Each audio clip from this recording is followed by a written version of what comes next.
ป้าดพี่น้องสโนว์ป้าดอยู่ไฮพอยนอร์ทแคโรไลนาเด้อนี่เด้อมันไผ่กระไทยอันนั้นสโนว์ first snow of the year ป้าดยังตกอยู่เด้อมันโมเมนต์สโนว์ได้นี่มันเป็นไอซ์ฮะมันกำลังสีแข็งแล้วได้นี่ป้าดพี่น้องมันโมเมนต์สโนว์เด้อมันเป็นเม็ดแข็งๆแล้วเด้อนี่ระวังเด้อเจ้าระวังล่มเด้อไปการบ่ได้เด้อวันจันทร์วันคานนี่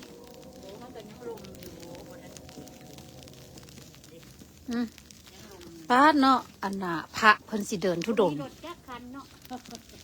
พระเพิ่นสิเดินทุดงค์นี่เดินจังใดล่ะนี่ระวังได้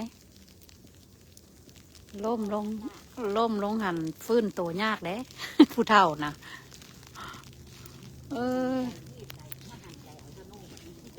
คือว่าหันใจยากคือว่าเป็นไข้เป็นไอตอนนี้บ่มีคนยางเด้อพาออกมาเบิ่งหนทางฮะไปโลดโกเฮ็ด ทายแล้วมันเสียนเขาอยากให้เบิ่งให้พี่น้องเบิ่งว่าขนาด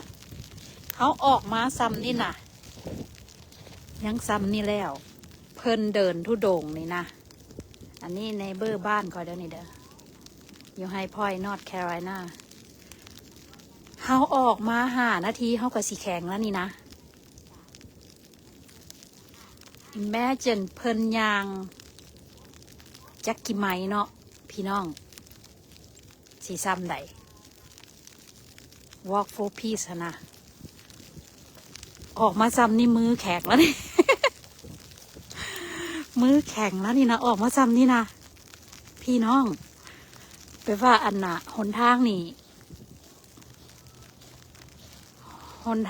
แปลว่าข่อยย่างคนเดียวเด้อบ่มีไผมาญาติย่างเด้อป้ายสตาฟมาถ่ายบรรยากาศอันน่ะสโนว์ให้เบิงนี่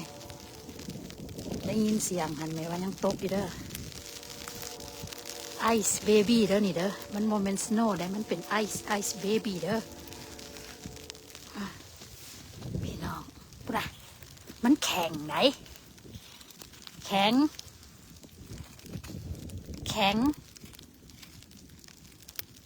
it's not snow it's ice okay ice โอ้ยเย็นเลิกบ่มีรถจักคันบ่มีรถบ่มีอย่างเลยนี่ไม่อย่างอันนี้โอ้มันเป็นทอน้ำข้าเจ้าได้นี่เนาะเลิกโอ้ยเย็นแล้วเลิก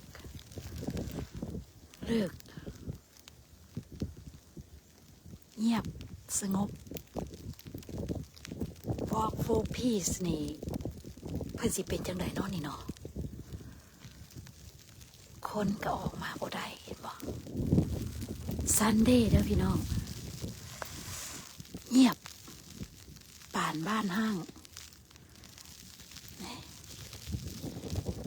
go back look snow ice all over the place มีแต่ไอซ์ยังสิลงมาอีกอยู่เด้อ more ice เลิกหนทางพี่น้อง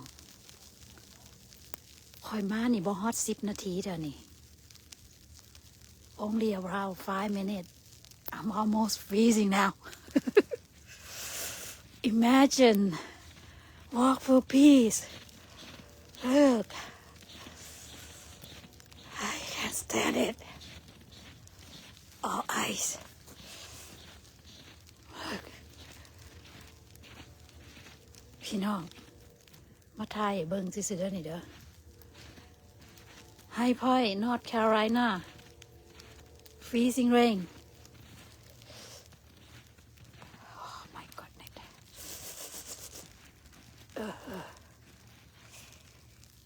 look can't believe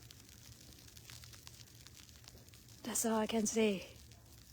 we're gonna stay inside มือแข็งแล้วบาดเพิ่นยางบอก4 piece นี่เนาะจะกี่ไหมตรงมือหนึ่ง